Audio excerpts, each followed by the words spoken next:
نشر اولی برنامه دوشنبه مارکت از منظور شما. ما با یک ایده خوب و جالب و یک برنامه پره، رکلام طرابخانه، مهمانخانه و دیگر نمود تجارت شما را به نوار میگیریم و آن را در تلویزیونی دوشنبه و شبکه‌های اجتماعی یوتیوب، فیسبوک و اینستاگرام تبلیغ میکنیم.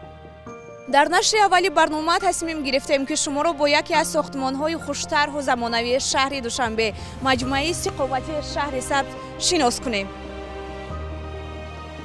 مجموعه استقامتی شهر سبز از 18 شانه عبارت بوده، روبروی دانشکده طبی اجتماعی جایگیر شده است و دارای 19 بلاک می باشد. از روی نقشه ساختمان صحن بنا با مساحت 170 متر درازی و 70 متر پهنایی بنیاد می شود. برای همکاری با رقم‌های زیرین در تماس شوید. بیایید با هم خرید و فروش میکنیم که کفالت داشته باشد.